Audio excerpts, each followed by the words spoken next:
The City Council Committee on Community and Economic Development was posted with the community hall. We meet remotely on today, Wednesday, May 5th, 2021 at 6 p.m. for the purpose of meeting with the SRA to discuss update on the courthouse and Crescent Lot.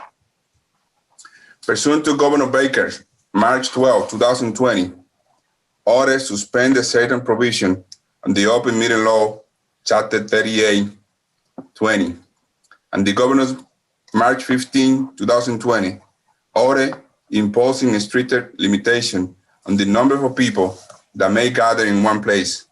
This meeting of the Committee on Community and Economic Development, co-posted with the committee in the hall, will be conducted via remote participation to the greatest extent possible. Specific information and the general guideline for remote participation by members of the public and or parties with a right and or requirement to attend this meeting can be found in the city website at www.salem.com. No in-person attendance of members of the public will be permitted, but every effort will be made to ensure that the public can adequately access the proceedings in real time via technological means. In the event that we are unable to do so, despite the best effort, we will post on the City of Salem website an audio or video recording, transcripts, or other comprehensive recorded or proceedings as soon as possible after the meeting. Individuals might participate remotely in the meeting via a remote participation platform called Zoom. Please click to the link below to join the webinar. Once again, thank you, everyone. Let's recognize that we had members of the committee with us and some members of the SRA participation. And I see Kate, who actually is going to be taking and will present to us on this matter that I just read it to you. Kate, floor is yours. Actually, Councilor Dominguez, this is Tom Daniel. If I could speak, I just wanted to acknowledge also that we do have a quorum of Redevelopment Authority members. So we have Vice Chair Dean Rubin, members Cynthia Nina Soto, and Dave Garino, who are present. This meeting is also posted as a Redevelopment Authority meeting, and the meeting participation notice that Chairman Dominguez read applies as well. So we have two members, Chair Napolitano and member Russ Vickers, who are unable to be with us tonight.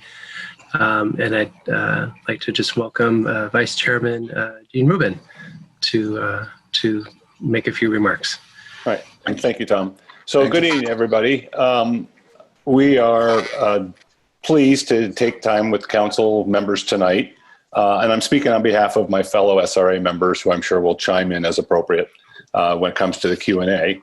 But I guess a little background, several years ago, when the council president Midori was a member of the SRA, it was her suggestion at that time, one of her final contributions, that we create some annual goals against which we would assess our own performance as an authority. And tonight's meeting that we're having is actually in line with two of those goals. The first one is that over the past 2 years, as we've done these goals, one of them was to continue to build a relationship with Salem City Council so that we could facilitate an understanding of the SRA, its goals, the community vision, and the project pipeline that we have for the urban renewal area. Our initial meeting was back in 2018 with several of current members who were council members then as well. The second goal was that we would select a development team, finalize concepts, and facilitate permitting for the redevelopment and reuse of the Superior Court and County Commissioners buildings, which then grew to include also the Crescent Lot. And that's really what we're here to do tonight. We'd like to, this evening, introduce you to Wind Development. They were the development team that we selected It was, I think, my board, my fellow members I know will concur with this statement. It was a thorough, vetted, unbiased process, and we are confident that we have the right team to help us with this project moving forward.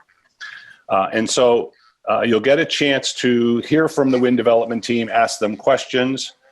Councillor Dibble, you'll be able to address the question then. I think you said you'd hold back. I think I'd hold back till after the presentation, if that's okay. And then we'll be delighted to answer that question directly at that time. And with that, Tom, I guess if there's anything further you'd like to add from a high level, we can move forward. Great. Thank you so much, Dean. And thank you, Chair Dominguez, members of the City Council. We are really happy to be here tonight to update you. And there is no action that's requested of the City Council tonight. This really is, as Dean said, just ongoing opportunity for the SRA to engage with the City Council and really wanting you to be brought up to date with what's been going on with this project. I'm going to share my screen very briefly, want to provide some context. I see Mayor Driscoll has raised her hand. I'm not,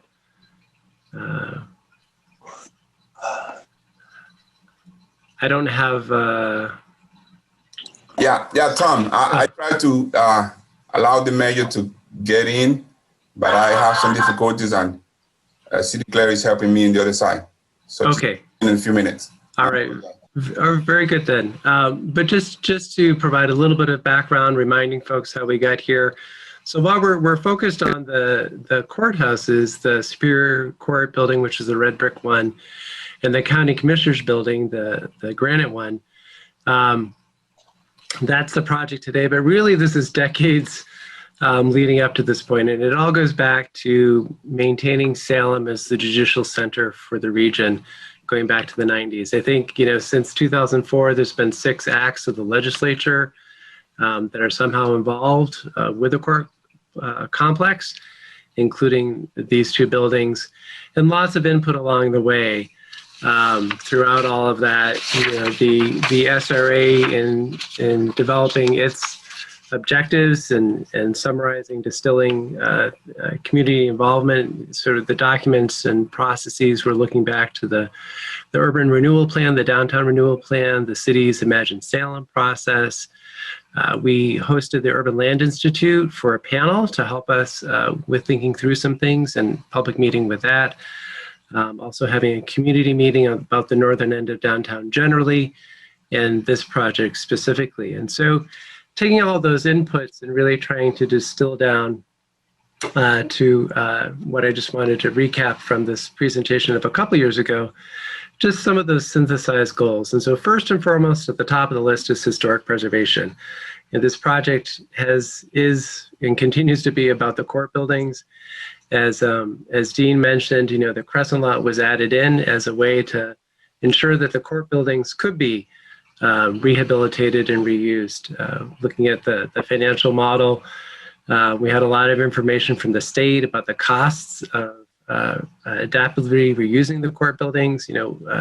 One model was a $50 million cost, and by having the Crescent Lot included, it provided a way to cross-subsidize so that the buildings could be preserved. So again, that preservation, first and foremost, we do have a preservation restriction that's almost finalized that governs the preservation of the exteriors and components of the interiors. And really, a big piece of this is ensuring that there's a viable long-term use. That's, having active use is the best preservation strategy that you can have. The second big top-level goal is public realm. And so wanting to ensure that development on the Crescent Lot is compatible with the surroundings, looking at open spaces that'll be created, and then really looking at the intersection of Washington and Bridge Street, trying to make that work better for pedestrians, commuters, the connection to the train station. And this was a goal that was articulated, through those public discussions that we had and in our RFP process. As we've gotten into it, we are also mindful that Another huge opportunity of connectivity is thinking about North Salem, and that aligns with the work the city is doing with the Municipal Harbor Plan, looking at the North River and opportunities for connection from North Salem to downtown, and looking at this project as an opportunity to help build that connection through the lot and into downtown. And then the last top level goal is really looking at the economic vitality, wanting to ensure this is critical to the Redevelopment Authority that we have a development partner who could manage this project, see it through to completion, and that it would be on a sustainable financial model going forward to ensure that these buildings are around for another 100 years. Wanting this project to provide activity and vitality to the northern end of downtown, ensuring that there was access into the Superior Courthouse and most especially the law library, and looking at the jobs and housing and tax base that would be generated from this. So again, just wanted to hit a couple of those points. As Dean mentioned, we had a very robust process. This started with an RFQ, a request for qualifications. We had 8 teams submit proposals, qualifications. The SRA narrowed that down to 6 that were interviewed, and then 4 teams were invited to respond to an RFP. That RFP those proposals came in last June 30th. 3 of the 4 teams submitted, and I want to acknowledge all 3 teams. It was really clear, a lot of thought, heart, time went into the proposals, and it was great to have quality proposals to discuss and debate. And the SRA spent the summer and fall, I think we had about a dozen meetings to evaluate those proposals, to get public input, ask questions, get feedback, do analysis. And then in November, the Redevelopment Authority selected WIN as the preferred development partner. And we jumped right in. And I want to acknowledge Kate Newhall-Smith, principal planner in the planning department, who's put in a ton of work with me on this. And we, as I said, we jumped right in, had a meeting with Matt Curtin and Adam Stein and others from the WIN team. In person, it was one of my first in-person meetings in a year. We were outdoors and walked around a bit. But we've been working on, the letter of intent, which has been finalized, and looking at the timelines. And an area where the Redevelopment Authority had asked the team to do more work was looking at planning of the Crescent lot itself. And so the Redevelopment Authority asked members of its design review board to participate in a process, kind of an informal design working group. So we have 3 DRB members, a member of the planning board, and then Dean Rubin from the SRA, who have been working with WIN and the architect to provide input on the Crescent lot, wanting to have some thought there before the community engagement process started. And really tonight, it's an opportunity for, again, for the council to get brought up to speed about the project, meet the WIN team, and really kick off the community engagement process, which we're really excited about. It's wonderful to be able to share the progress and start getting the input from neighbors and community groups that's so important to this process, has been and will continue to be. And very excited to be working with the WIN team. It's been a great relationship, very attentive and very responsive. So with that, I will turn things over to Larry Curtis from WIN and move on to their presentation. Thank you. Before that, let's recognize that the mayor just joined the meeting. I apologize. Like I mentioned before, I'm not very savvy on this, and we have some difficulty to let her in. But I just wanted to let her know that she's joined the meeting. Thank you, Councillor. Matt Curtin, are you going to put up the slides and do a quick intro? Of course.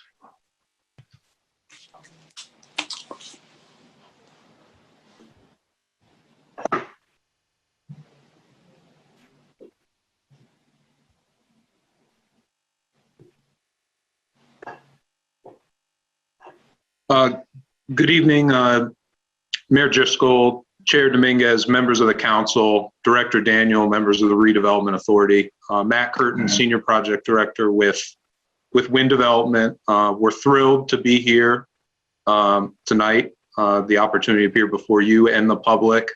I think Tom said it best. We kind of regard tonight as kicking off the community engagement process. We're excited to share with all of you a lot of the work that we've been doing in close partnership with the Redevelopment Authority since receiving the developer designation. You know, it's something that we're thrilled to have the opportunity to be before you tonight. We'll briefly begin with some introductions on our team, quickly provide an overview of wind companies for those members of the public who maybe weren't as following the RFP and RFQ processes as closely. I'll briefly recap our RFP submission, and then the bulk of what we'd like to discuss and share with you tonight, as Director Daniel alluded to, was our progress thus far. So with that, I'd like to turn it over to Larry Curtis, the president of Wind Development. Larry. Great, Matt, thank you. And members of our partners from the city of Salem, we're proud to have been selected. As noted earlier, before a few joined the call, we're celebrating our 50th year in business. I am a North Shore resident. I've led the development company at Wind for the last 33 years. We're the largest operator of affordable housing in the state, moderate income housing, and historic development. The team. So as Matt mentioned, Matt Curtin, I'm president and managing partner. Mike O'Brien will speak tonight as well, executive vice president of Wind Companies. Matt's here. And Trevor Samuels from our Connected Communities, our community outreach division that works diligently to improve the lives and quality of life of our residents. And Adam Giordano is here, as well as Christina McPike, who leads our sustainability efforts, something we're extremely proud of. Have taken a national role and lead in such efforts. Next slide, please. Members of the team, Windover Construction, Cube 3 as architect, some local architects for the historic as well, structural engineers, VHB, everyone pretty well known to the city of Salem. And at previous meetings, all have been part of the presentation for purposes of this meeting with the council, the development team itself. Just the project managers and developers will consolidate the presentation for purposes of brevity, but all are available. All of the team is available and have been available in dialogue with the SRA for continuing to improve our submission and continuing to work with the city of Salem to make the courthouse projects as well as the Crescent Lot the best thing can be for the city. Next slide. Overview. So we're family owned. We're a family business. The Wind family, the Curtis family, they've been around for many years in Massachusetts. We operate in 23 states plus DC. 105,000 apartment units. We're proud of the fact that we started with one small development 49 years ago. Most of what we own, we continue to manage, and we have the intent here is long-term management, in-house management by our team of professionals. A team of professionals that's more than 3,800 employees as we've built this company over 5 decades. We like to think of ourselves as great corporate citizens, engaged with the community, and we've had a large focus on gateway communities, gateway cities all throughout Massachusetts. I think something that the SRA has noted in previous meetings, we have a high degree of women and minority-owned business activity. We've led the league among housing developers in Massachusetts for 20 plus years. A diverse workforce. It's something keen to our inner being, and something that's very important to the WIN companies, the WIN organization, and represented by the team we've put together. We are, on a financial note, we put together underwritings that work, not just for the ribbon cutting, but for the long period of time. We're proud of the fact that we've never missed a mortgage payment, we've never defaulted on a loan, and we continue to pursue complex undertakings like this. 1 out of 1,000 developers makes an attempt at building affordable and workforce housing. We're proud of the fact that we've been doing it for decades. We're proud of the fact that we've done it well, never perfectly, but we learn along the way, and we work with communities, with cities like Salem, to make each development better than it would be without the mutual input of all involved. And we look forward to continuing that process within Salem. Next slide. Mike, I think it would be great if you were to take over, introduce yourself, and speak to some of our activity. Mike O'Brien. Thank you, Larry. Great job. My name is Michael O'Brien. I'm an executive vice president with WIN Companies. Been with WIN for 7 years now, and did 20 plus years in municipal government, 10 of which managed a sister city to Salem, Worcester, Mass. And so I bring a unique perspective to the WIN team about community, about integration with community and listening, working in tandem with government and citizens to make sure that when we're done with our efforts, that they're award-winning, that they reflect the community, and that we've included all voices. And it's something I take great pride in the knowledge I bring to the dance with WIN, but also working side by side with talented and dedicated civil servants in the community. And I want to compliment the SRA for their process. And it was very thorough and tough, but we're grateful that we were selected. And I want to compliment the SRA team, Tom Daniels and Catherine Newell and others. The city should be very proud of the work that was done, and the gauntlet they put us through, and rightfully so. The care and consideration they have for the city of Salem is second to none. So we appreciated the work that we had to do to make sure we met that standard. And we're thrilled, as Matt said and Larry said, to be here. We're not new to Salem, and Trevor will touch on that in his slides. But we do feel that we are ready for this next step with the city, and working side by side with you to make some wonderful things happen in the community. We've got a long track record, I think, as Larry mentioned, in taking on challenging projects, but always seeing them through from all the various tasks that need to happen, from entitlements to financing, often difficult financing, capital stacks, and design and construction. And often the case with adaptive reuse, where you have to be very careful to ensure we maintain that historic nature. And so we're often working side by side with talented professionals in that space, as well as with government agencies.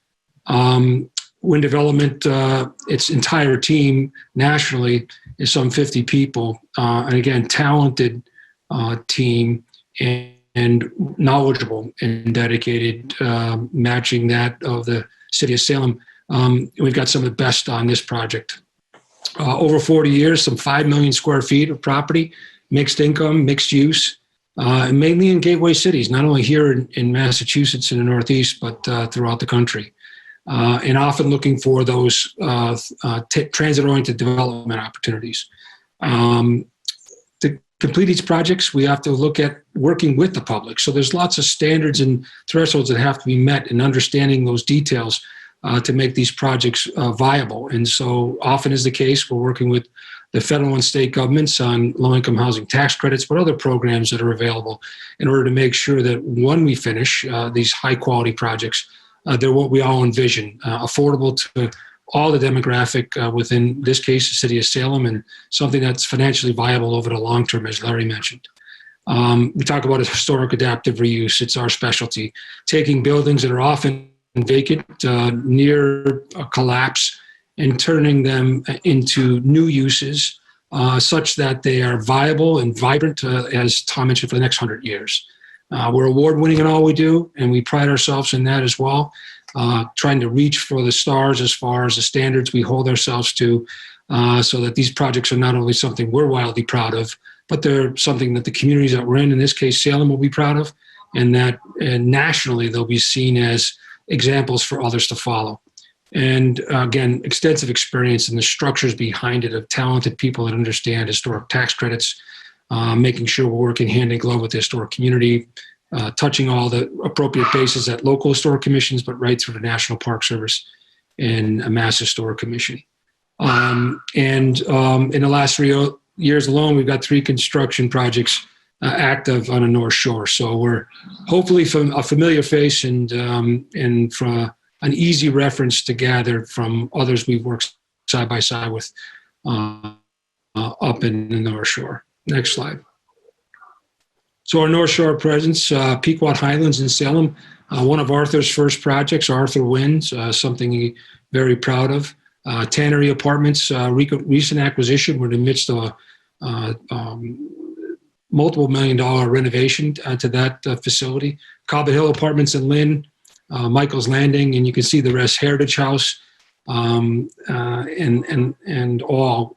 To each and every one of these, we brought our talents and team together and worked hand in glove with those communities and made sure that those relationships were not only strong during the development process, but it really is a lifelong relationships where we're a phone call away. Executives at WIN pick up the phone and we're willing to look at opportunities to help support the balance of the community and initiatives and programs that are important to the community. As well as if an occasional issue arises where the executives are just a phone call away to help solve those. And so that's my small part, and I'm excited to be part of the larger project and working with all of you. And with that, I'm going to turn it over to Trevor Samuels, who is a VP of Connected Communities. And in this case, you'll see it's all about community. And what is important to us is that we integrate, we work side by side and coordinate, and ultimately our goal is to really become the part of the fabric, in this case, of your downtown. So with that, Trevor. Thanks, Mike. Yeah, good evening, everyone. As you said, my name is Trevor Samios, and our department, Connected Communities, is focused on resident services and community engagement. So we have a team in Massachusetts alone of about 45 individuals that are solely focused on resident services and community engagement programming in the properties that we manage. For context, we work in communities throughout Massachusetts, and as the list Mike just showed, certainly on the North Shore as well. Our team are entirely HUD certified resident services coordinators. So these are folks that are social workers with public health backgrounds, youth development backgrounds, employment development backgrounds. And generally, we work with a broad network of North Shore service providers and resource agencies to connect residents who live in our communities to programs and services based on their needs, their interests, their wants, when that may happen. Community engagement for us is an ongoing process. It starts very early in each of the properties that we develop and is not something that really ever stops. To that end, what we do in each property is we focus on really 6 specific outcome areas, as you can see on the screen. And we work to establish goals based on community feedback, stakeholder feedback, a city like Salem's feedback, that are inclusive to the needs and interests of the folks who live in this property, and that have common interests amongst all the partner organizations we work with. So in the North Shore, in this past year, which has been certainly an odd one, just some highlights in each of these areas. For housing stability, our main focus has been keeping folks in their homes throughout the pandemic.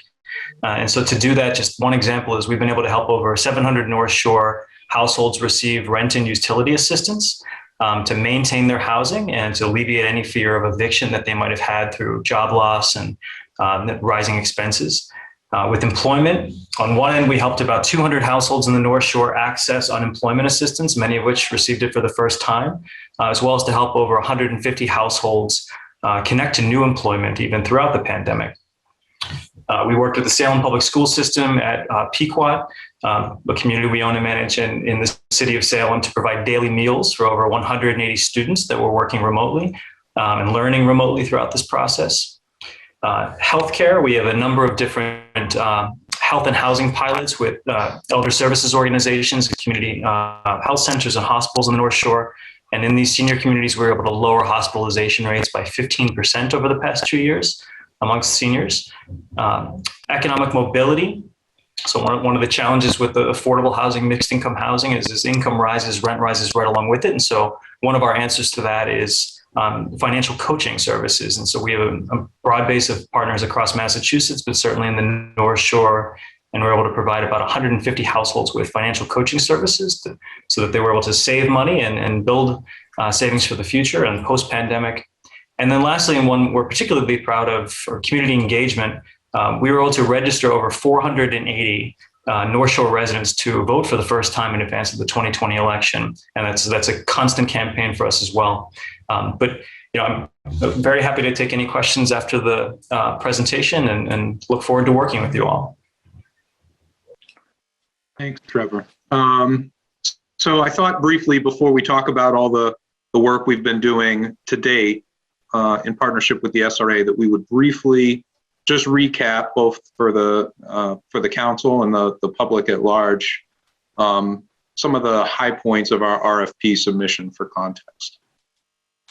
So, and Tom, I think, probably articulated many of these points right at the get-go here, but I would say that we took the SRA's goals, which were very clearly articulated in the RFP, as really our design mandate here. So first and foremost in our mind is the first-in-class restoration and reuse of the courthouses, and not just reusing them, but in a way that activates the space and provides public access to a number of prominent spaces within those buildings. The law library and those beautiful courtrooms. The Crescent lot, as the SRA mentioned, it was introduced into this process as a way of cross-subsidizing the important work at the courthouses, but it's a prominent, important site in and of itself. Visually, it's in a position to serve as a gateway to the downtown. And we took that, call it gateway mantra, as our marching orders for design. We needed to design a building that was befitting of its location as so many folks come into Salem from 114 there. Both the developments, both sides of the street and the public realm in between, they need to be compatible in use, architecture, and urban design with their immediate surroundings, but also with the aesthetic that's appropriate for Salem writ large.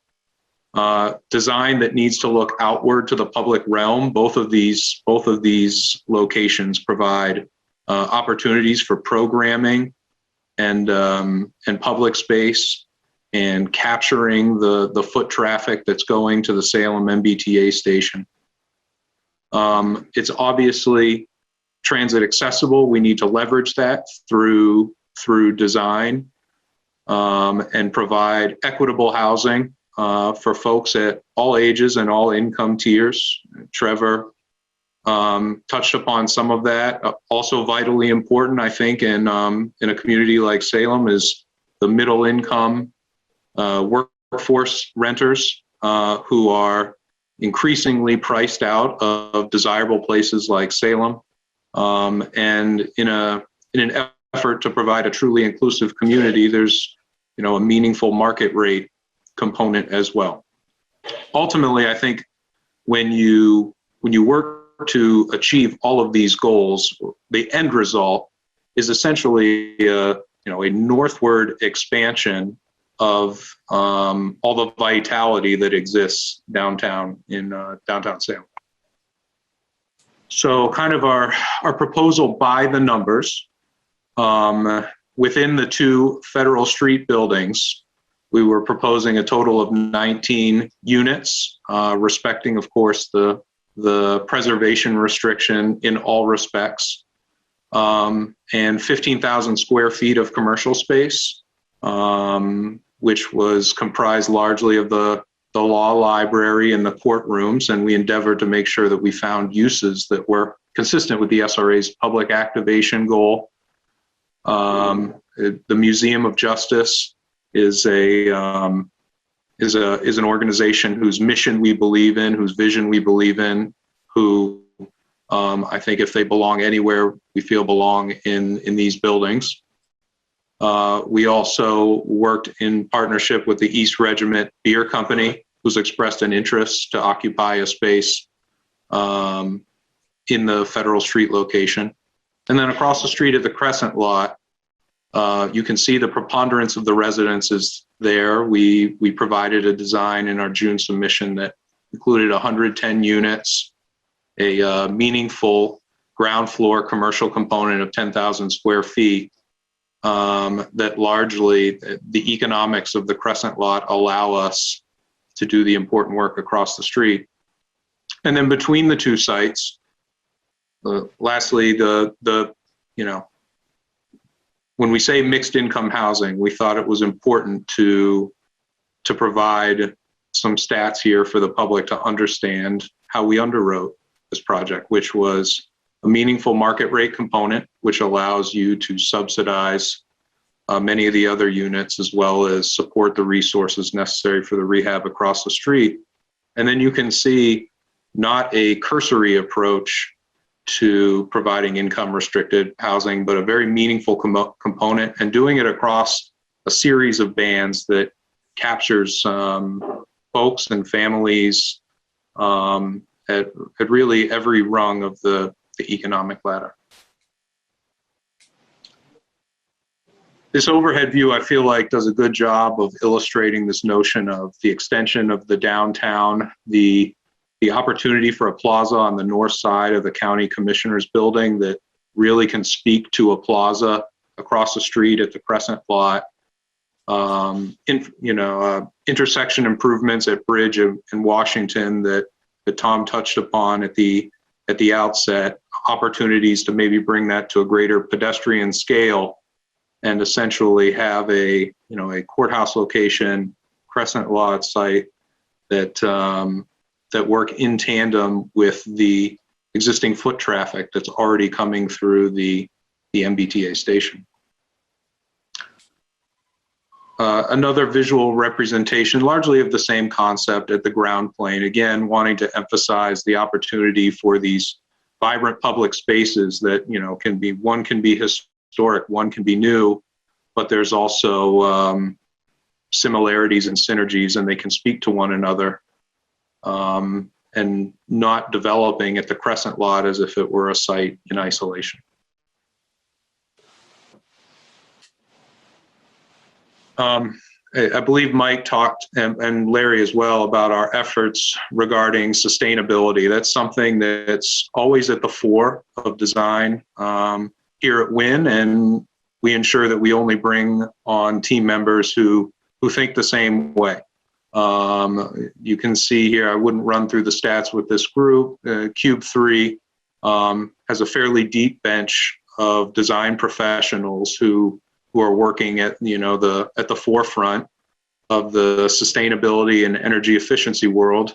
And WIN has prioritized it to a point that we have a division within the company dedicated to that in and of itself. They work with us not only on our development projects to design to the leading edge standard at the outset, but they also work with us on our existing portfolio. As the world changes, as new technologies emerge, they're there advising us on capital undertakings so that we maintain these high-performing buildings. When we how do we translate that to this particular project? There's a number of ways. Obviously, the adaptive reuse of the courthouses is efficient in and of itself. One of the challenges that we'll work through, and that's an exciting part of the job, is balancing high-performing building features with historic preservation requirements, and it's something that we have a lot of background and history doing, whether it's the introduction of solar or high-performing building systems, envelope improvements. It's nothing that's new to us, and we're used to navigating it with NPS, Mass Historic, and at the local level. The Crescent Lot, of course, provides a number of opportunities for high-performing, sustainable design, which is an approach that we're committed to, not just because it's the socially responsible thing to do. It makes good business sense. Larry mentioned we're long-term holders, owners and operators of our own real estate, and these high-performing buildings have lower utility costs. And so it just makes sense from a business perspective as well as from a socially responsible perspective. And then unique to the Crescent Lot, of course, is the challenges posed by climate change and the necessary, the rigors that come with resilient design. And so we brought VHB onto the team at the outset. They have a ton of experience working in these waterfront locations, particularly here in Massachusetts, to help us as we advance the design, which today is quite conceptual, and as we get more granular, will help us to identify both site-specific improvements that can protect the Crescent Lot against future sea level rise, but also we're committed to being a partner with our neighbors and with the city in terms of identifying, more regionally, the efforts that we need to take to protect that site and that portion of the city. Some of the easy, obvious things there that we're already doing is, raising the first occupiable floor up to the Bridge Street elevation out of the floodplain, locating the public space, that plaza, again, up at the Bridge Street elevation. As we get more granular in the public process and advance the design, we'll get into the particulars of how we wet flood-proof buildings and layer on additional flood resiliency measures. The reason why we're really here tonight to talk about the developments since our receipt of the developer designation in November of last year. On the courthouses, I think the single most important thing we're working through right now is the Registry of Deeds feasibility analysis. And the Commonwealth has been a fantastic partner thus far. We've been working in close collaboration to try and understand what is the most advantageous footprint for the registry in these beautiful buildings with these grand spaces. We've gone back to square one to do our homework. The registry has been very generous with their time. We've walked their existing operations at Shetland Park to understand not just their needs, but how their needs have changed by virtue of COVID and how that impacts the future footprint and flow of personnel and members of the public through their spaces. We've walked through both of the courthouses with the registry to understand the opportunities and constraints that their existing footprints provide and how that impacts their projected needs going forward. And we've been working on a couple different conceptual designs illustrating what we think might be potential footprints. And we're excited to continue to explore that with the Commonwealth. Our every intention is to find the right location that works for the registry in these buildings on Federal Street. One of the exciting things that will occur as we get some fidelity on the registry's footprint is it'll allow us to start advancing negotiations with other potential tenants to understand their space needs and build that footprint out around them. You probably recall from our RFP submission, we working in tandem with the Museum of Justice, the East Regiment Beer Company, the Allman Fusion Restaurant, post designation, in addition to our collaboration with the Commonwealth on the registry, President Keenan from Salem State very graciously made himself and his team available to Mike and I to talk about potential opportunities at the Federal Street location in the future, and we're keeping that dialogue open and keeping the president apprised of where we are in the process. Some of the additional things that we've been working on unique to Federal Street is the historic tax credits, which are a vital part of this project's financing. We've initiated that process. Part 1 applications, not to get too technical, have been submitted both at the federal and state level. We're going to continue to advance the ball on that as we get more fidelity on the tenancy. With respect to public art, that was a portion of our submission, is that we wanted to work with local artists. We think that the plazas at both locations provide a lot of exciting opportunities for public art. The planning and community development's senior planner for arts and culture has been very generous with her time and insights to date, and we're going to continue to keep that dialogue going as design advances and we get a better understanding of the particular opportunities for public art. And then lastly, we actually recently appeared before the Community Preservation Committee. We had submitted an application for funding by virtue of falling within the community housing category, the creation of 129 units of mixed income housing. And we're very grateful to have received a funding award from the committee. It's vital because DHCD, which provides much of the financing for this particular development, requires municipal participation in these deals. And I think, the committee's enthusiasm for the deal this early in the game is a great indicator to the Commonwealth about Salem's desire to see this happen at this particular location.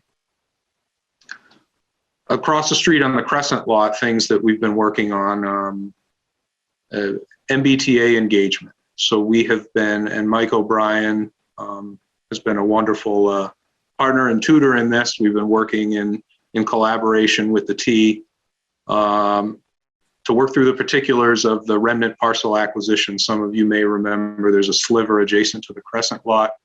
It's really, it's not large, but it's vital for the development on the site.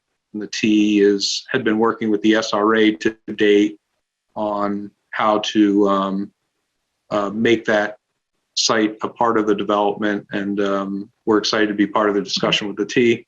We're in preliminary negotiations with the MBTA to discuss a parking agreement at the MBTA station for the adjacent Crescent lot development, which seems to make just a lot of good sense. And then, of course, the MBTA has a design and construction review process that we are working through in partnership with them just by virtue of our proximity to the site. Tom touched a bit on the public realm improvements, so I won't belabor that. We recently appeared before the Salem Harbor Committee. The Crescent lot, of course, falls within Chapter 91 jurisdiction, and we're excited to be working with the committee as they're crafting the municipal harbor plan in real time, so that we can contribute and keep them apprised of our efforts, and so that we can advance plans at the site that are consistent with the committee's goals for this area around the North River. And then finally, but vitally important, Tom touched upon the design working group, which the SRA was kind enough to spearhead formulating in an effort to provide us with some preliminary design guidance for the Crescent lot. It was clear after the designation, feedback not just from our partners at the city, but from residents, civic organizations, that the Crescent lot design needed some work. And that kind of feedback was valuable. And I would say if you could create a mission statement for the working group, it was to bring to the community engagement process a alternate conceptual design that actually really reflected the city's design standards. It's vitally important to us to get off on the right foot with the community, we felt. And we wanted to come to them with a early conceptual design that they felt was consistent with the aesthetic, the form, the shape, appropriate for the city of Salem and for this location, that we can then all collaboratively, taking in their feedback, build off of and start to advance. And I have to say, from a developer perspective, how grateful I am for the participation of all the members of the working group. It's something I've never been a part of before, but it's been incredibly valuable and allows for working smarter. And I think it's going to result in putting forth a design to the community that's something they're much more pleased with. The opening guidance we got was, I wanted to briefly recap this, after we met with the design review board, planning board, and SRA representatives, was this is one building. It's a prominent site. It's not a collection of smaller buildings. Emphasize that you're one building. You're in a prominent location. Be prominent, but be attractive. We needed to create visual moments for all users from all vantage points. Not just the connection at Bridge in Washington, which is vital, but there's also a ton of pedestrian and vehicular traffic from North Salem, for instance. So the building should never turn its back on any direction. Make it beautiful 360 degrees. Reinforce pedestrian movements and access around the building. The building's a pedestrian bridge to downtown, which we'll talk a little bit more, but it is literally a bridge by virtue of the elevation change across the site.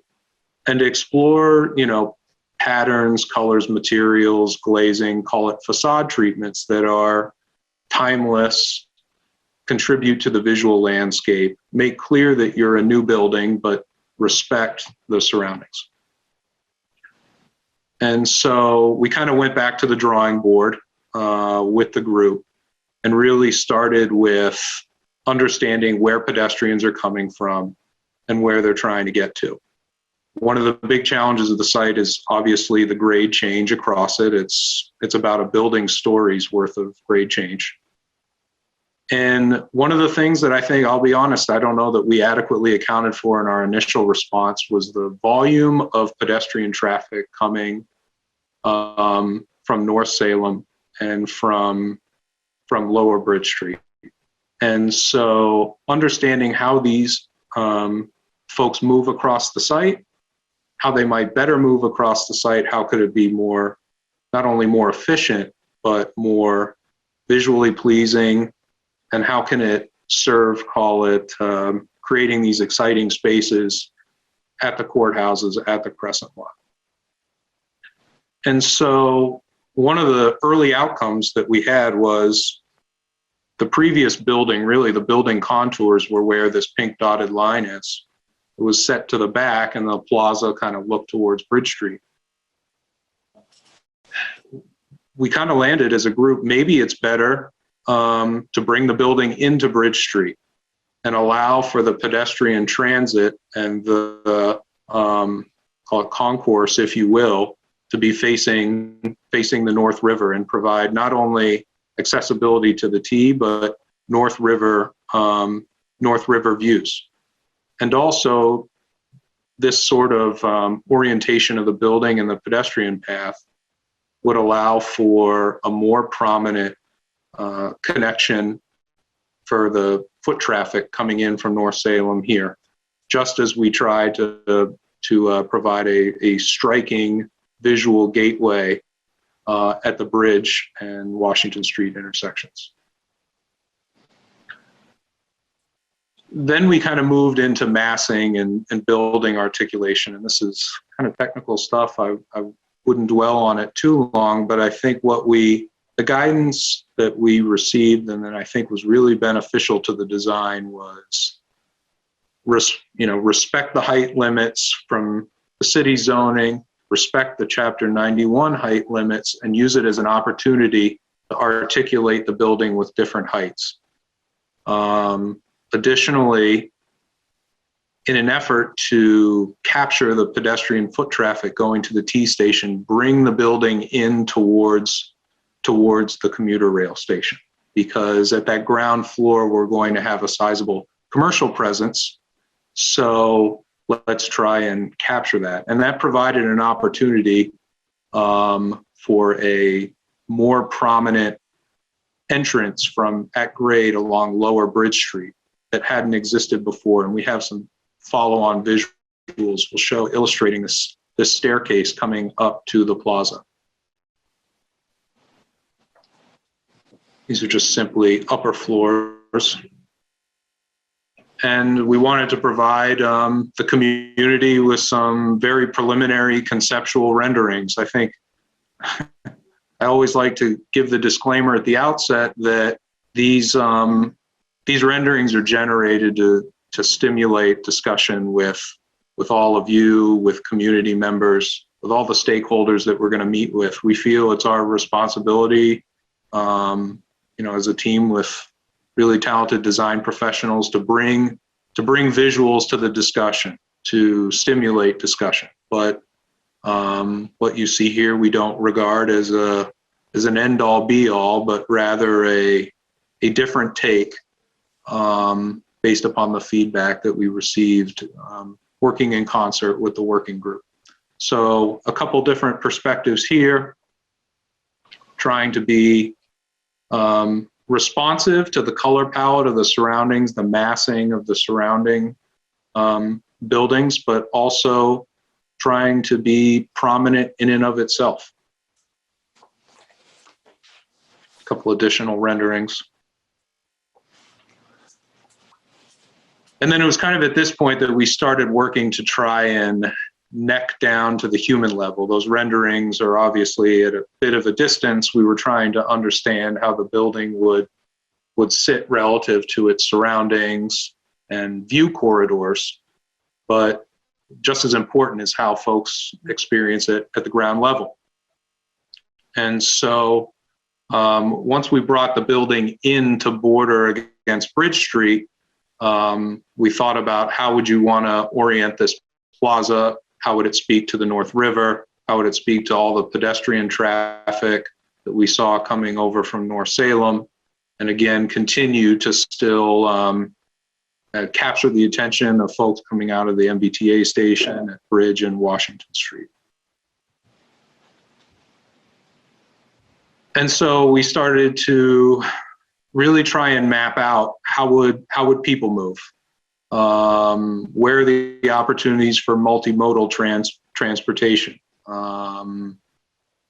Where are folks going to gather, which is important. It was a very clear SRA goal to provide spaces that are programmable, that are dynamic, that are exciting, that are going to draw people to this location and therefore extend the vibrancy of downtown.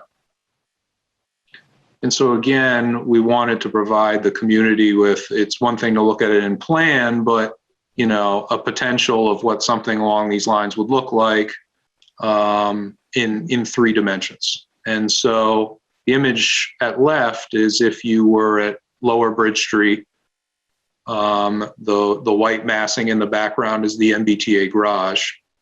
And these are the new staircase up to the plaza that we had envisioned with the working group. You can see off to the left is the multimodal ramp allowing for bicycle traffic, which was a part of our original submission as well. It's something we feel is vitally important from a sustainable development perspective. We also think it just makes for an exciting site. Pretty confident the SRA feels the same way. The image on the right is simply moving further up the steps. And then lastly, conceptually, what the pedestrian experience might feel like at some of those gathering places that we identified. Here would have prominent views of the North River. And here you're essentially coming from the MBTA station, walking towards the building.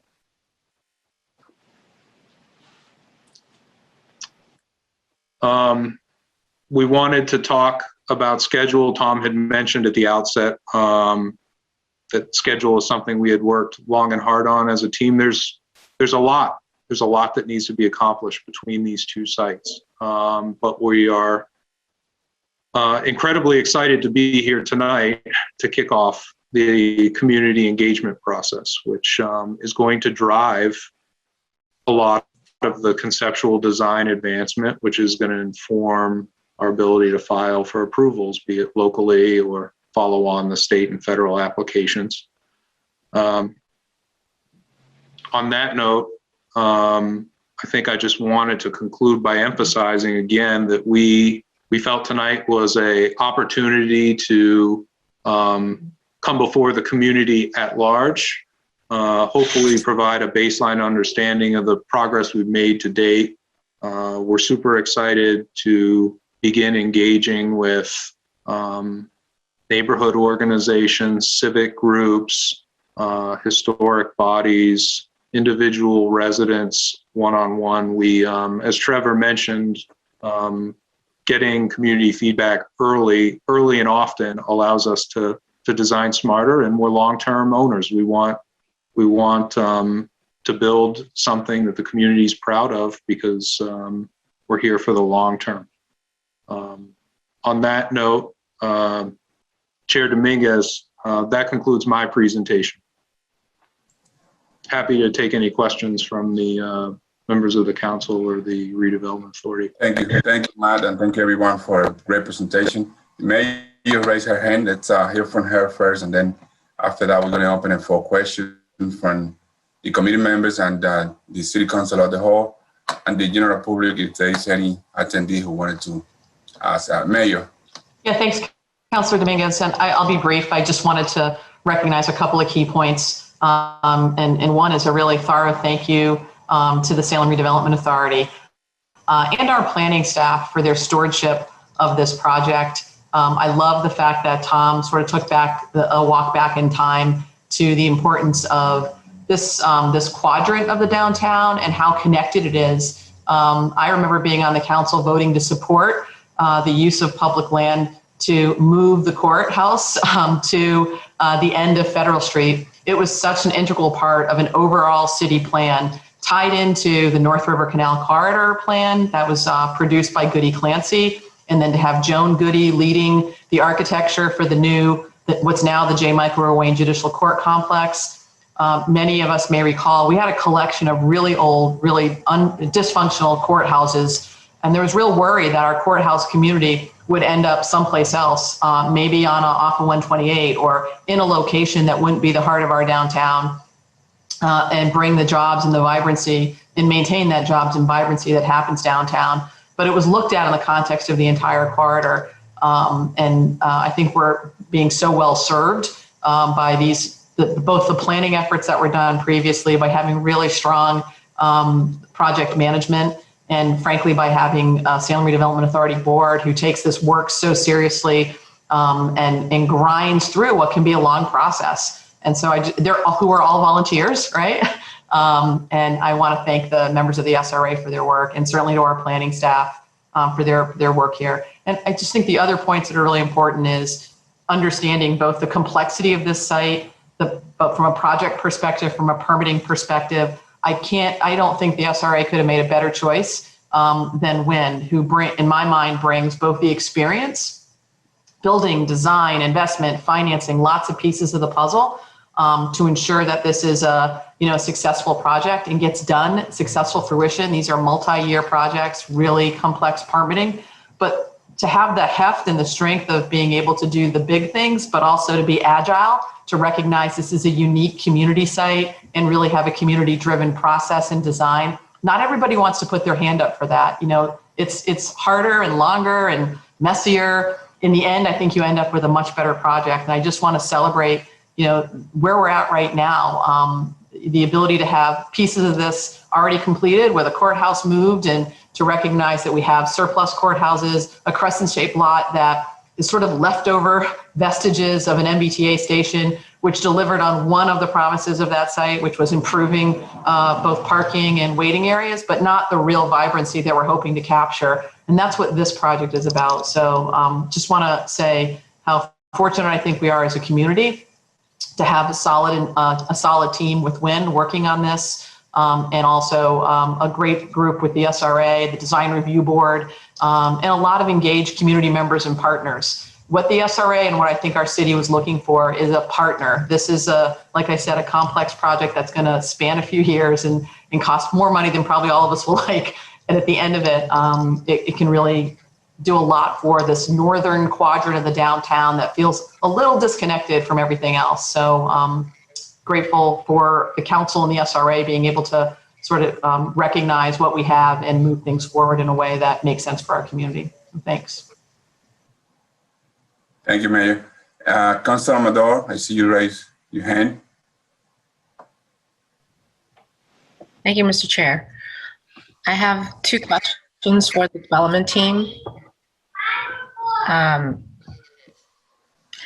So first of all, thank you for that great presentation and the amount of thought that you already put into the design and the outreach you've already done to community stakeholders. Really appreciate the evolution just in the short few months from the designation. So I hope that that level of engagement and enthusiasm will continue through the rest until we have tenants occupied in these units and businesses.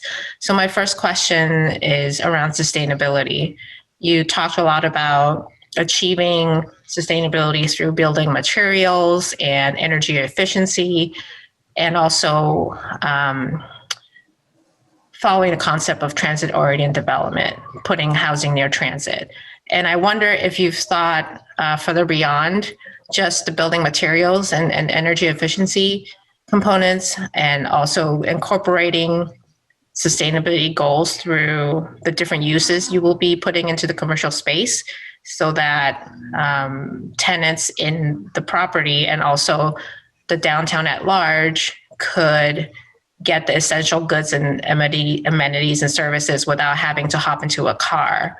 So have you done any thinking around that, so that maybe some very preliminary market studies to understand what is the gap of essential goods and services in the downtown area? I think we hear a lot about having another grocery store in this location. So have you thought about that? That's my first question. I have another one, but I'll wait for you to answer this first one. Sure. So we have thought about it, because for it to be a transit-oriented community, obviously, our own future residents, we would want to be able to walk to all the different services that you articulated, Counselor. It's interesting, in the time we're in right now, I think we made it this whole process without saying the word COVID, but when it comes to commissioning a market study, it kind of throws things for a loop right now. We're in this, anomaly of a year right now, that I don't know that we would get necessarily the most accurate market study results as we understand demand. So it is something that we have every intention of doing. It's as we move beyond a conceptual design, we would have to do that so that we can understand our building footprints, our space footprints, potential tenancies. Our financing partners, of course, will look for that sort of market analysis. So we have thought of it. We intend to do it, but we haven't got there yet. Matt, let me expand on that. So there are, the two parts to the question: the physical sustainability aspect of it, I'll hand off to Christina in a second. Christina McPike was on the call to speak to what we anticipate to be the specifics of the building. If I could describe it as the walkability of the site, the ability to not have people hopping in cars to go to supermarkets, to go to stores, to have this housing downtown and this commercial development downtown that feeds on itself, aids the downtown, aids the redevelopment, aids every retail store downtown. And how can we add to that by the commercial that is being happening on the Crescent lot, as well as within the two historic courthouses? Absolutely, a market study would be appropriate, and a great market push. We've worked with preliminarily with Bill Little and his team on retail. Bill and I have a 30-year plus relationship. He and his daughter now, and activity, and we look for the right answers to make that retail, make it 1 + 1 = 3, make that commercial 1 + 1 = 3. So, Christina, can you address some of the things that we've described generally on the physical building and sustainability with a capital S, not a small s? Sure, happy to. Before I get into the building systems, I think in part I can add to Matt and Larry's responses a little bit further, just from an operations perspective. We designed a really high performance, low carbon building, but then we hand the keys over to our management department and company, who luckily it sits in the same building with us, and they're responsible for actually operating and doing preventative maintenance and making sure that that super sustainable design is sustainable for the next 50 years. So we're super thoughtful around green O&M to sort of overly simplify it, but really having a robust operations and maintenance plan and preventative maintenance plan are two key sort of operational long-term sustainability requirements that we implement in all of our buildings.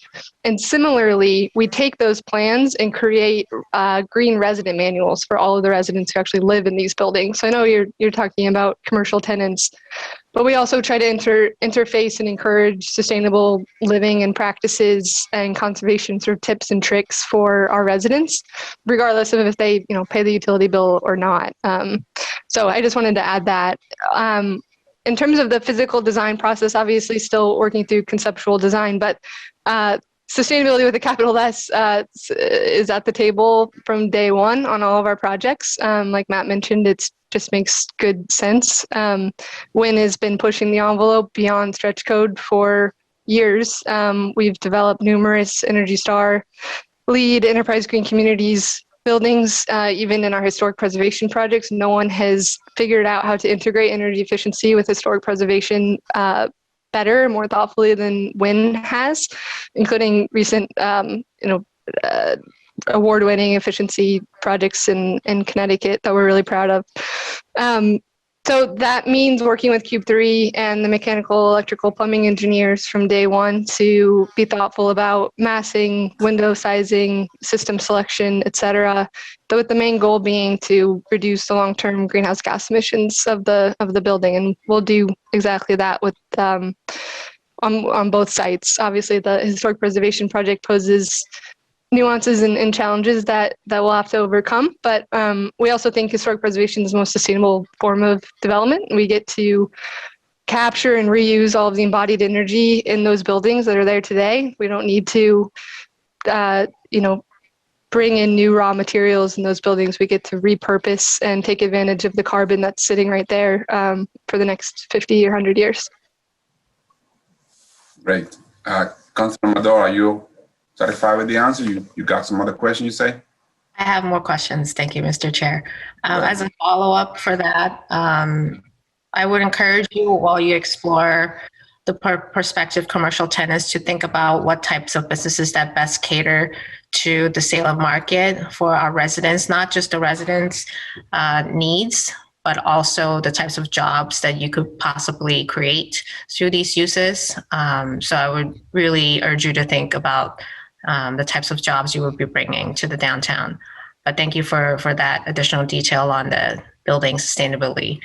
So my second question is, I don't know if you've been aware of the North Shore Diversity Catalog that we recently rolled out in partnership with other communities in the North Shore. I was wondering if you looked into perhaps contracting with some of these minority-owned businesses in the North Shore for some of the I know it might be a little bit ways out to even start thinking about this, but I wanted to bring to your attention that we do have this diversity catalog, and a lot of these smaller firms that are minority owned, they need to get that start to build their resume, and they need to start somewhere. And I hear that you are committed to diversity and equity inclusion in your work. So I just want to point you to that diversity catalog and wonder if you already done some exploration in some of the contracting for this project. So we haven't started with any of the outside contracting on the project yet, just because we're such at a preliminary stage.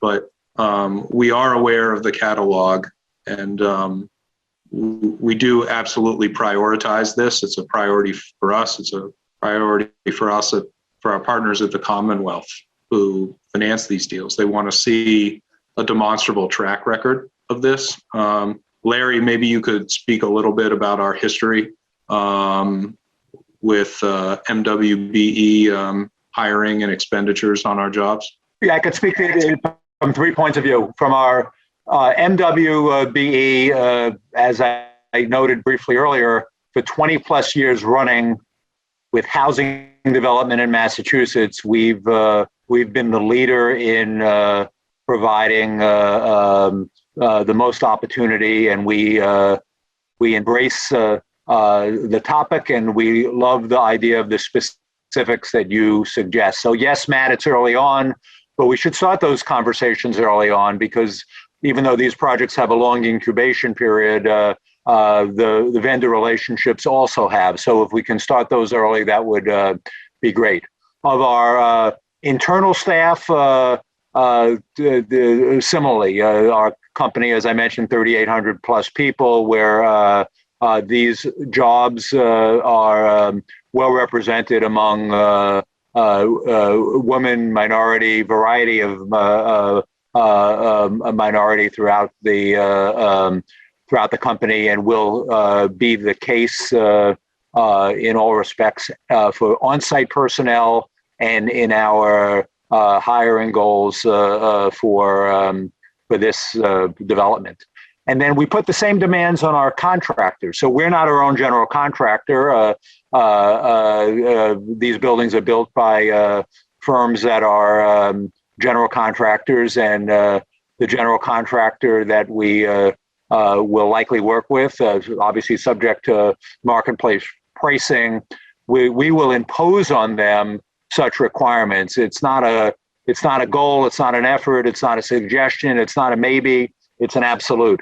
And we'll make that a condition, and we'll make that we'll do that enthusiastically, and we find that it results in a better overall development. And a step back, the Wynn family and our mutual efforts are, we all started with nothing, and we respect the types of firms, Counselor, that you suggest that are trying to get a leg up, trying to move forward, trying to advance, trying to increase their business development by working hard, by putting forth good work. And to the extent the city of Salem overall and you can introduce us to those players, we welcome it, we embrace it, and we do it enthusiastically. So thank you. Thank you. Councilor Riccardi, you guys ready? You raise your hand.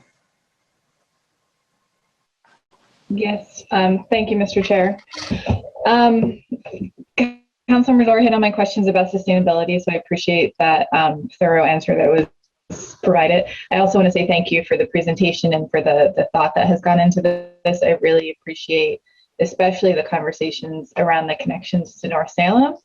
So my ward it's actually, the Crescent Lot is part of my ward as well, but it's really the North Salem ward. So that's really the connecting piece for us to downtown. And it's very difficult right now, and it is a tough connection piece right now. So I'm very interested, and I've already had neighborhood groups reach out to me and want to have conversations with you all. So I'm excited that the community engagement process is beginning and getting ready to start it, and I'm excited to help coordinate those efforts, because there are a lot of people that are very interested, including myself. You know, this is how I walk downtown, and it's a very awkward walk. It's a very awkward bike ride downtown through this property. So seeing those renderings of, you know, the multimodal paths and the pedestrian viewpoints is very helpful, and great to see that those conversations are going along. I had, you know, some really kind of technical questions about the presentation, especially with the pedestrian aspect and the plaza, like at what level it was. If it looks like it grades up, and was the plaza at the level of Bridge Street, or was there still, because right now there's I think a 2-story staircase to walk from the Crescent Lot up to Bridge Street. So I didn't know if that was a gradual grading up. That's kind of a really detailed question. I also had an overall question about the housing that was going to be in the Crescent Lot that's proposed. And I appreciate, again, the equitable considerations that are putting into that you're having the conversations around in regards to the housing for all ages and for incomes and the different affordability levels. But I also wanted to make sure, especially when it comes to the historic renovations and the housing that's in there, that it's also equitable when it comes to accessibility. I know we often see kind of passes, or, oh, we can't put accessible units in here because, you know, we can't get an elevator or we can't get a lift. So I want to make sure that those conversations are also happening when it comes to equity with the residential units. And those are really just my 2 comments. I definitely want to, again, say thank you.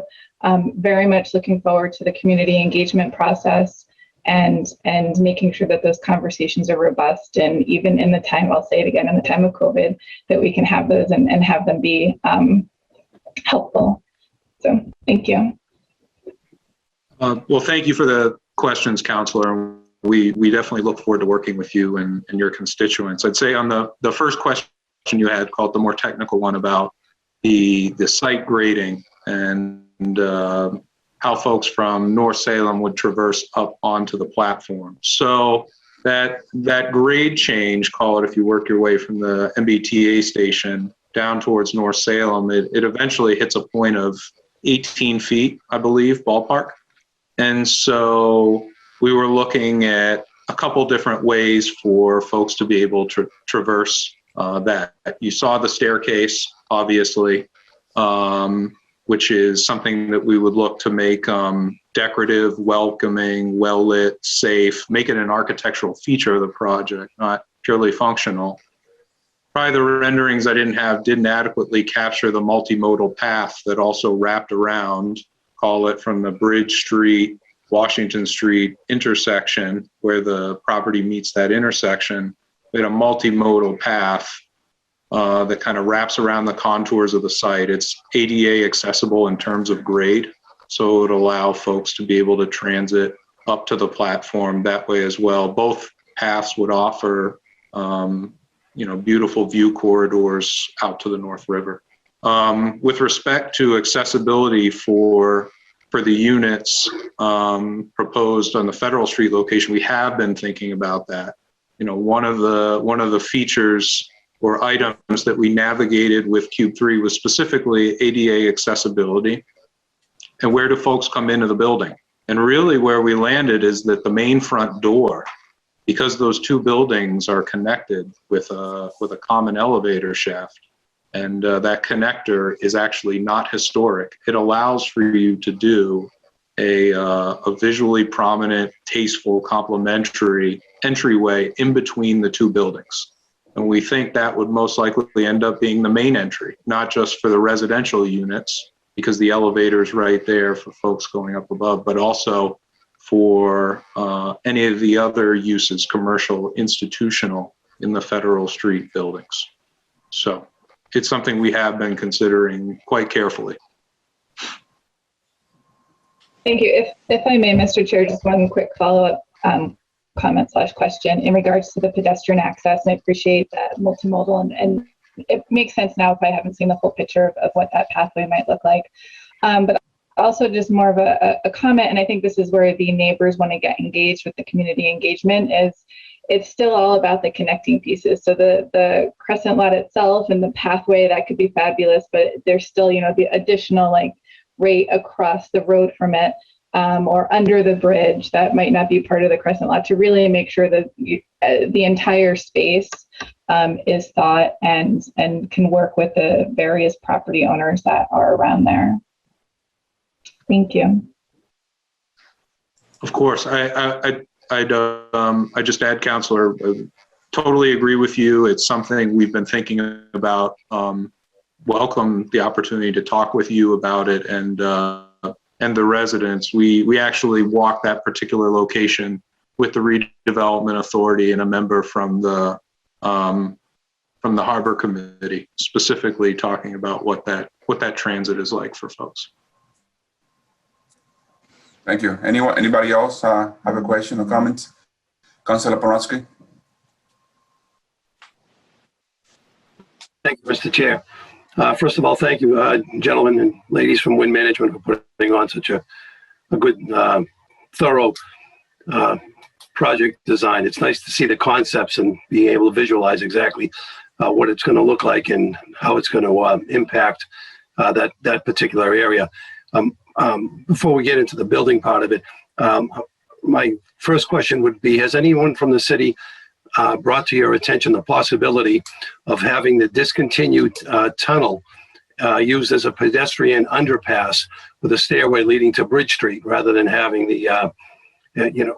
for pedestrian safety, instead of having them use the crosswalks up above? I know that several years ago, and the mayor knows this too, we spoke of the possibility of being able to use that abandoned tunnel for pedestrians to be able to walk to a staircase or an escalator that would take you right at underneath the Bridge Street, right to the other side, which would connect to the area by the older corner building of the courthouses. Has that been run by you folks at all, that possibility? Is it a possibility? So it has, Councilor, absolutely. In fact, it came up during the course of the SRA's interview process with us. So we're absolutely committed to exploring the feasibility of it. I can say we haven't physically gotten into that tunnel yet. As a part of our collaboration with the MBTA, there's a number of items that we intersect with the MBTA on. We're committed to broaching that topic and understanding how feasible it is to provide that connection. I know also the city engineering department's working with MassDOT on the intersection up above and what that would look like, and that would of course impact call it the tunnel, where the tunnel comes up onto Washington Street. So some moving parts there, but we are committed to exploring it. Matt, let me add to that, and Councilor. So we're committed to exploring, but I think one of the ways that the commercial and the retail and the vibrancy of the street will happen is to keep the pedestrians at the street level. We understand it's a difficult intersection, certainly a difficult intersection from a pedestrian point of view.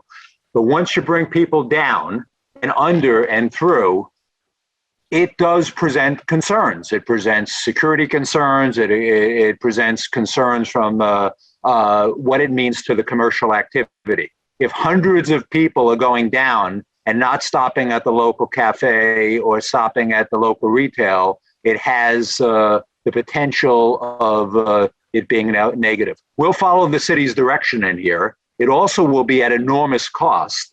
Our numbers and the numbers that the housing economics will support doesn't contemplate that, and it would necessitate outside monies to do so, perhaps in the world of what cities like Salem are getting or will likely be getting from some of the federal relief monies or federal state relief monies, that may be an opportunity for such funding.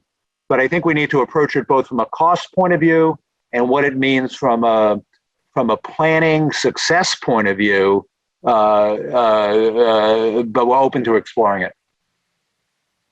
Thank you. The redesign of that Bridge Street and Washington Street intersection, even though it looks good, it's a dangerous cross for pedestrians. There's a lot of street to cross safely, and we've already had tragedies at that intersection. And it's now with more people living in that area, that's just more people that are going to be using that intersection. And we talked about the possibility of having that underpass just for the safety of the pedestrians so that they wouldn't have to cross that.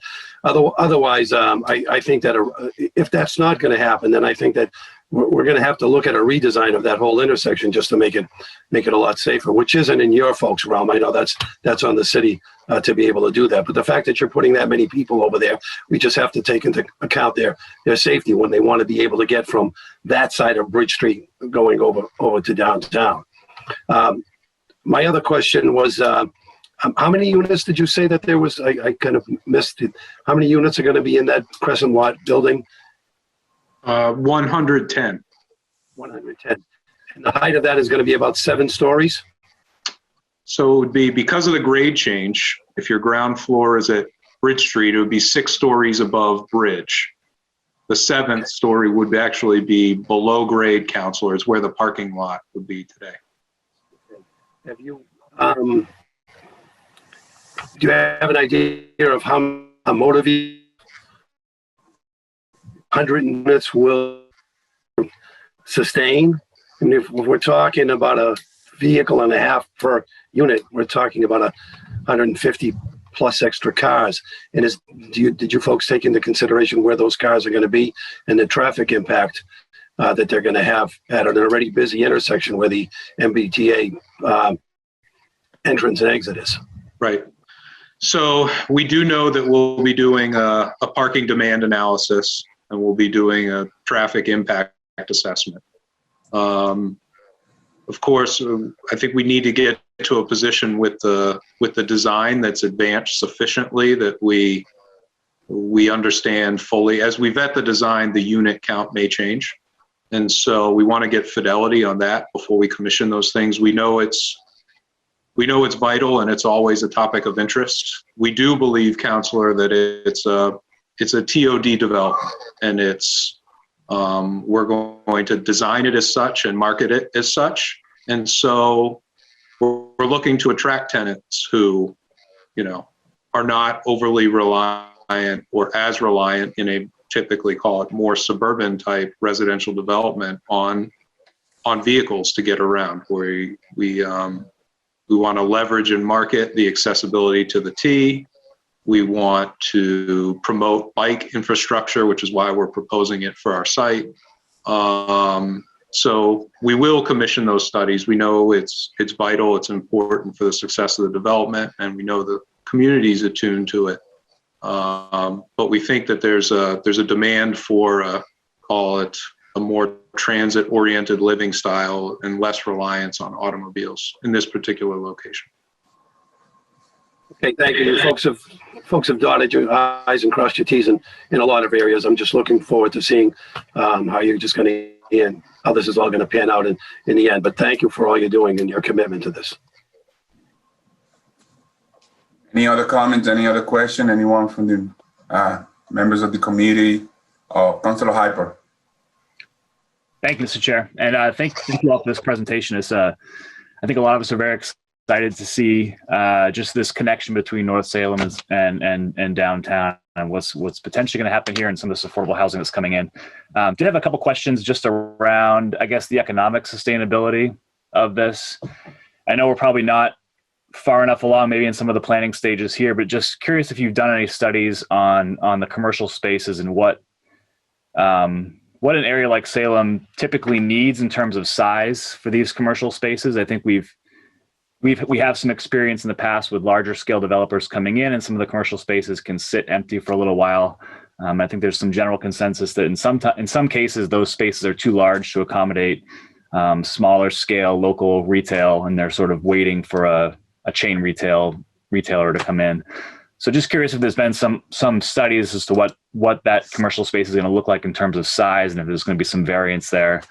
And then on the Museum of Justice, it's a very interesting concept. I'm just, again, the sustainability of that, wondering if something like that were to fail in that location, what are the thoughts around what that space could accommodate as a backup? Like what else could go into that area? It's not, I don't think it would be designed as traditional office space. It would be much sort of very niche, I guess, for that area, and just concerned about having a vacancy there at some point in the future.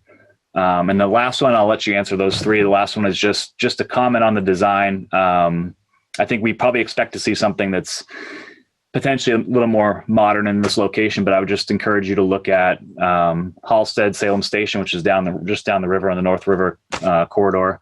And then just to consider the industrial working class history of this area in this location, and maybe take some cues from like a mill design or something that's a little more in keeping with what potentially had been there in the past in that area.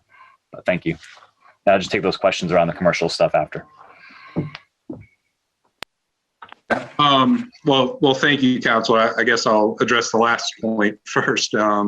We appreciate that feedback. That's exactly why we want to engage with all of you and start to solicit that kind of input on the design. In terms of the sizes of the commercial spaces, it's interesting because at this stage of the game with the time horizon to permit, we obviously have quite a bit of time before we even put a shovel in the ground. I think we're projecting December 23, January 24 as a construction start. So the, call it, commercial picture is always evolving. Larry made a point that we brought on Bill Little specifically as our commercial consultant because we felt like he's particularly attuned to commercial tenancy in Salem and what works in Salem, rather than dealing with some big Boston broker who may not be attuned to some of the concerns you brought about what's an appropriate size space. I do think the historic buildings, the spaces kind of are what they are by virtue of the preservation restriction and its existing condition. The Crescent Lot commercial space, I think right now it's of course shown as like 10,000 square feet, but it's very malleable and able to be cut up into sizes that are appropriate based upon what we understand in the commercial marketplace. With respect to the MOJ, I think we're super enthusiastic about their concept and their mission, but regarding like a backup plan, I think we actually have an abundance of folks who want to be in the courthouse buildings. When we were, I think I had a slide earlier between the MOJ, East Regiment Beer Company, the Registry of Deeds, potentially Salem State. There's a lot of interested folks. I think we've had a couple local restaurateurs who've expressed interest. So there's quite a bit of demand to be in that location. So we feel confident in that respect today. Matt, let me add to that, because it is so key to the success of this development.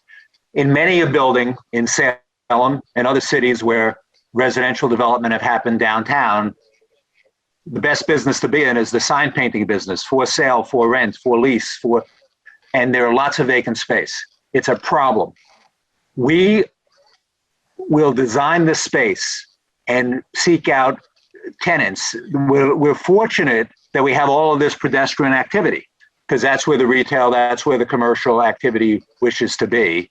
And we have a long lead time, and we've also underwritten such rents that allow for not the $70 a foot CVS, but the type of tenancy that can advance the goals of the SRA and presumably the goals of the city council, and to have a vibrant retail, a commercial, diverse businesses, and not be reliant on some fantasy user that may or may not show up. On the commercial at the ground level at the courthouse is, we're not reliant, we've underwritten the deal not to be reliant on such income. We obviously wish to have the income, but the project doesn't cave in on itself if we don't have it. That was something we stressed in the interview for selection. So it's as important to the city. It's as important to us as it is to the city of Salem to make it right, to get it right, and as focused as we all are on the design of the floors 2 through 7, we will be even more focused on how that ground level streetscape works visually and functionally to make it viable. Again, not just day one, but year 10, 20, 30. Thank you. Councilor Devo? Yes, thank you, Mr. Chair. I also want to thank Wynn for the thoughtful presentation. It's fairly well detailed, and I'm impressed that you're willing to share your ideas with some renderings. That was very helpful. I know that you've been at Pequot for decades now, but it's really a welcome back to the whole Wynn family here tonight, and with the SRA that you've been meeting with. So welcome back. I like the fact that you're not just here with project managers, but it seems like the key players of the family is here. So thank you for that. Couple concerns. I'd like to just rattle off a couple of questions, and then hopefully you have your ability to kind of touch upon each of the following items. The parking concerns me. There's roughly 75 or 80 spaces there now in the Crescent lot. I don't know how many, but roughly 80. So those look like they'll be lost to the public. And then you're talking about negotiating with the MBTA to get additional spaces for the tenants. So that'll be even more spaces lost. I'm wondering if there's any parking at all going in under your building in the lower levels, if that's possible. And if not, why not? It would seem like on the first floor, the ground level and the first floor, parking could go in there because you're starting at floor 2.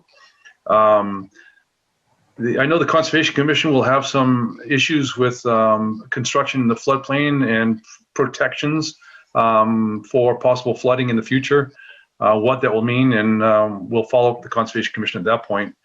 I like the comments that you had about the building and basically the building being green to some degree.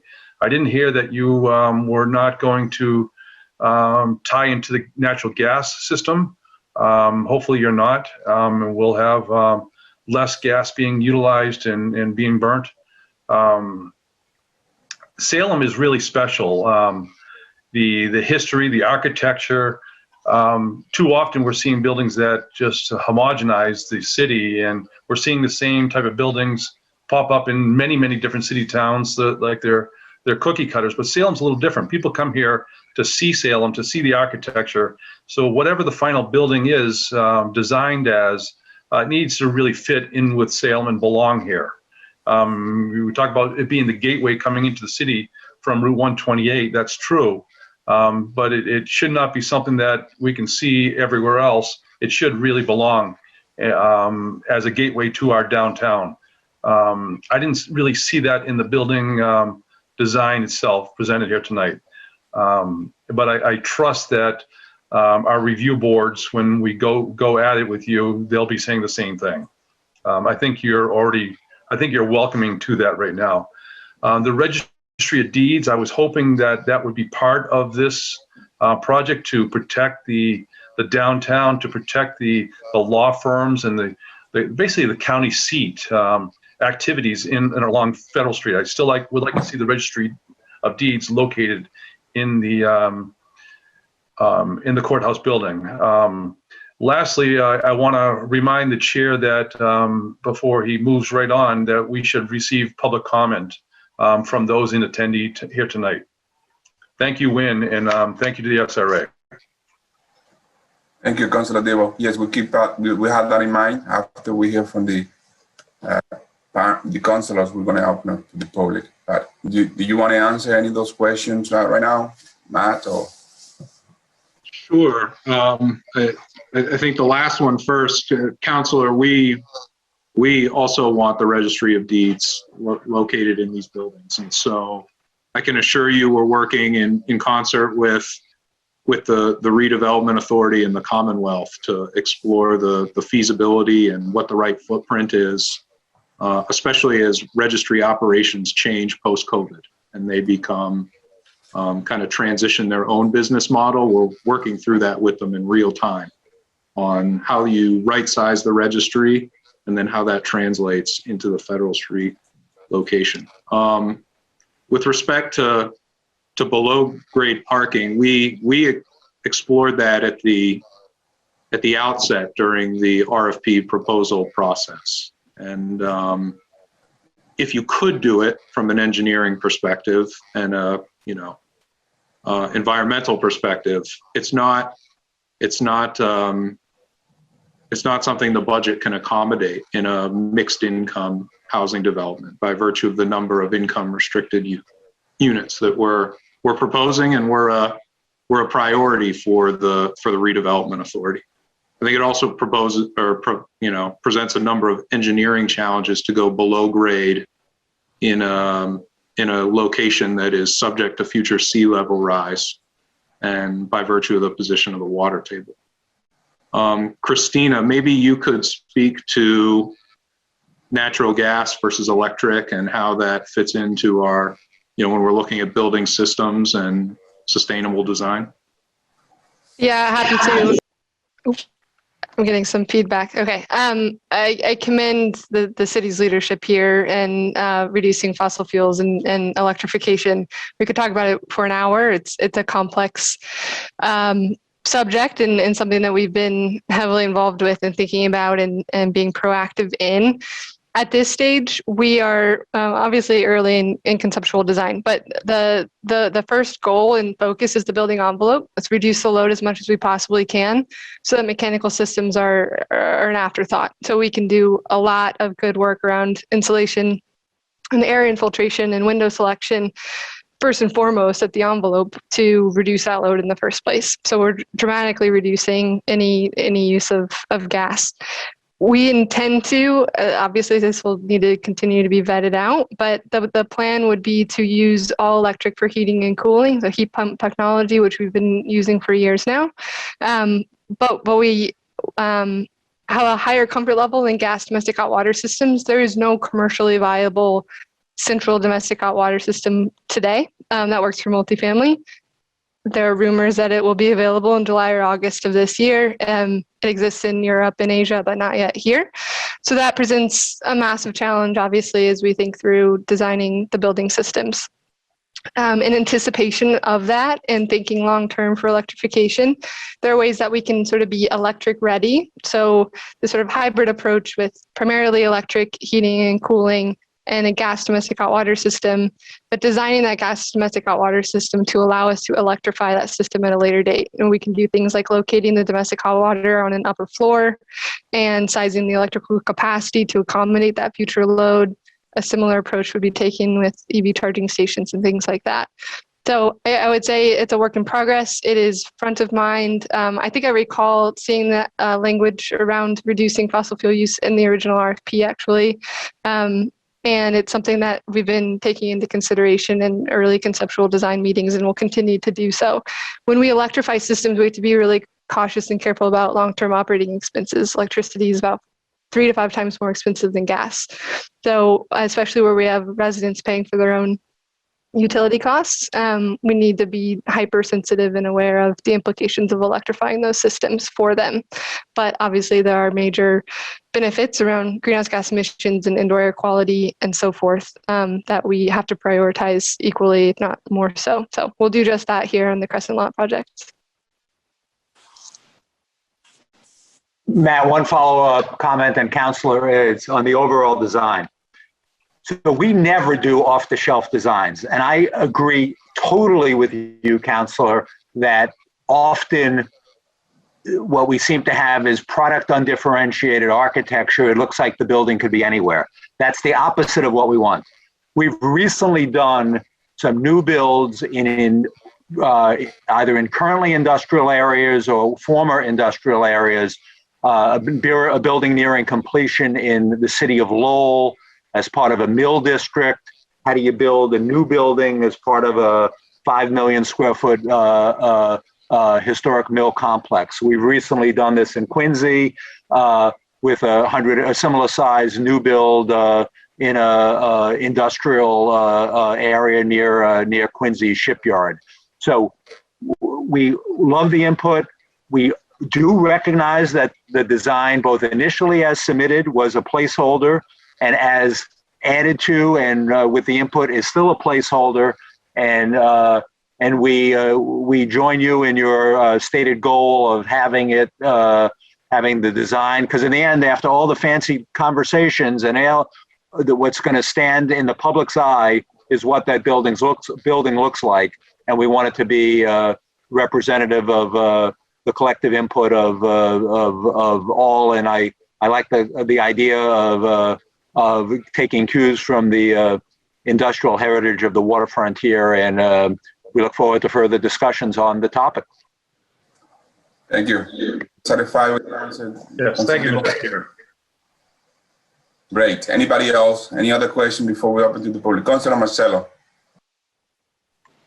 Thank you, Mr. Chair. I just have two questions. Will the Crescent Lot building include a community space for residents?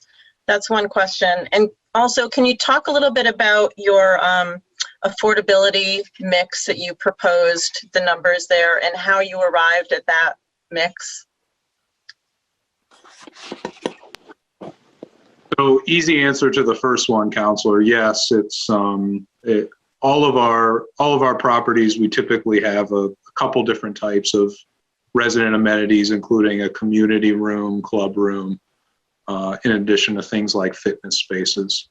Larry, do you want to talk maybe about how the financing sources and the different goals inform the different affordability tiers that work in these projects, and how the Commonwealth feels about these mixed income tiers? So thank you, and an excellent question. The percentages do seem odd, 17% of this and 23% of that. Not those are intentional. Those are intentional to maximize both the population needs of the city of Salem, but in order to actually allow the project to happen, the development to happen, so often proposals are put forth on the basis of income mixes that can't result in a realized project. Worthy goals, great white papers, but the projects never happen. The city of Salem has certainly experienced those types of developments. So each one of these funding categories, middle income housing, affordable housing, lower level of income tiers, each have their funding maxes within the various state and federal programs. And we try to come up with a unit mix, both which works within this, in this case, the city of Salem, but also within the funding availability, so that, for example, if we propose this as 20% affordable and 80% middle income housing, it's more middle income housing, it would be better for the city, except we would be beyond limits of funding capability from the public funding sources that would make that happen, and the project would never happen. So that results in a mix. It's a little bit of, a little bit of mix and match to make it happen.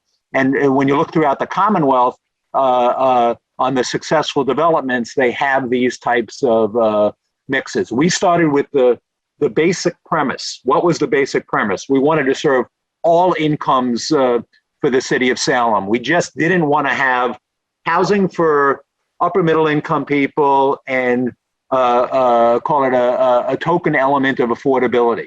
That's not what we're in. We lead with affordability. We lead with workforce housing, and we use the market rate housing to help cross-subsidize it, but also we work within the confines of the programs so that we get to the finish line. And because there's nothing worse than 3, 4, 5-year efforts that we're about to undertake, and the city, even before our involvement, has undertaken for years prior, that doesn't result in the objectives are being realized. So it's a little bit of art, it's a little bit of science, and that's how we arrive at the percentages.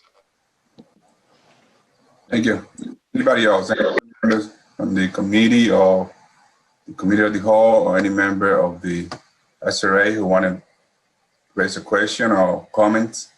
If not, we're going to go to the general public to see if there's anyone who wanted to speak. I see someone raise hand. And Sterling, I'm going to allow you to speak. Please unmute yourself. Thank you very much, everybody, and happy Cinco de Mayo. It's a great way to spend the holiday. I did have a couple of questions and feedback based on mostly what the city councilors had said. I wanted to echo and appreciate what Councilor Riccardi had said about the various neighbors up in North Salem really desiring to have connections. Also, Mayor Driscoll had mentioned that we're the northern quadrant up here, sort of dangling up north. So we would also desire to have pedestrian bike paths meeting up with Franklin Street and North Street, as these are the pedestrian paths for commuters who come home from the MBTA. And right now it's just sort of a patchwork of crazy quilts. So if we could get that straightened out, that would be awesome. I'd also like to echo and appreciate what Councilor Dibble had said about parking concerns.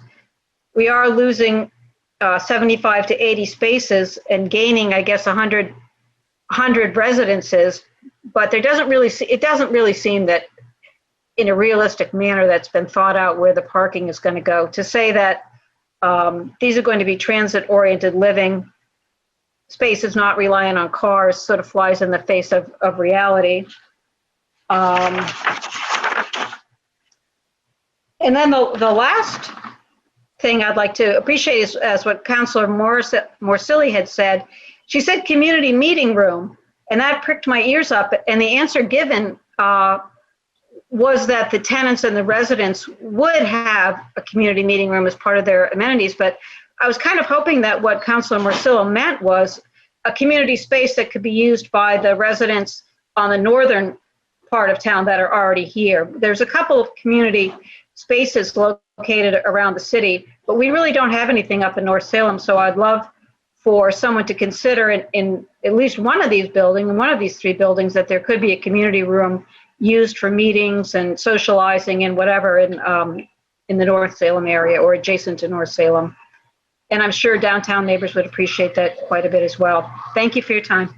Thank you. And can you state your address, please, for the record? I'm sorry that I didn't ask. My address is 29 Orchard Street in Salem. Thank you. Go ahead. Would you mind to answer or address a question? Anyone? Apologies, Mr. Chair. I was fumbling for my unmute button there. So that's a great point about the community meeting room. Coincidentally, under Chapter 91, the Crescent Lot site, there's statutorily prescribed publicly accessible spaces, and so I am open to exploring the feasibility of that sort of space on that site for sure.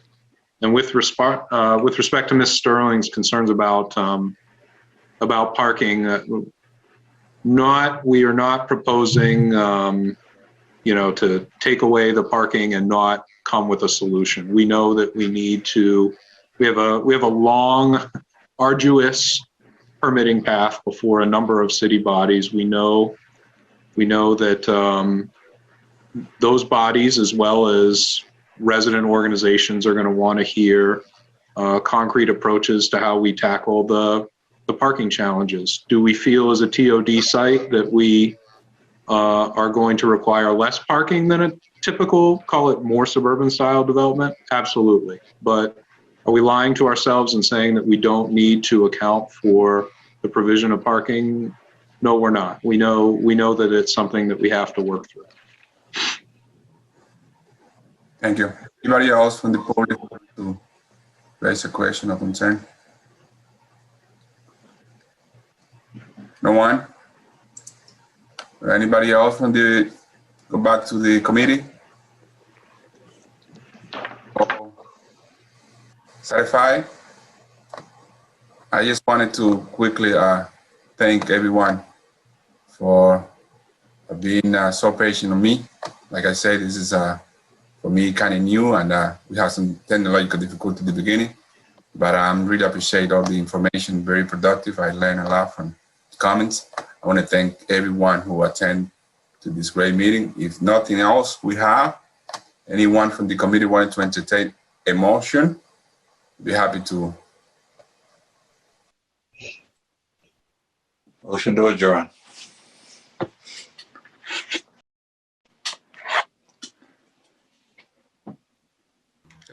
Councilor Dominguez, you're muted. So sorry. Councilor Sargent, yes, entertain a motion to adjourn. Who, can we have a second? Anyone can second? Second by Councilor Riccardi. Let's go for the last roll call vote. Councilor Marcillo. I know you know the committee, I'm sorry. Councilor Sargent. Yes. Councilor Riccardi. Yes. And Councilor Dominguez, yes. We are adjourned. Thank you. And I just formally want to adjourn the SRA meeting as well. If a member of the SRA would like to make a motion to adjourn. Make a motion to adjourn the special session of the SRA. Is there a second? Second. Okay, thank you. Motion by Mr. Rubin, seconded by Mr. Guarino. Roll call vote. Cynthia Nina Soto. Yes. Dave Guarino. Yes. Dean Rubin. Yes. Great. 3 in the affirmative. Thank you. The SRA is adjourned as well. Thank you, everyone. Really appreciate your time and participation tonight. Thanks, everybody.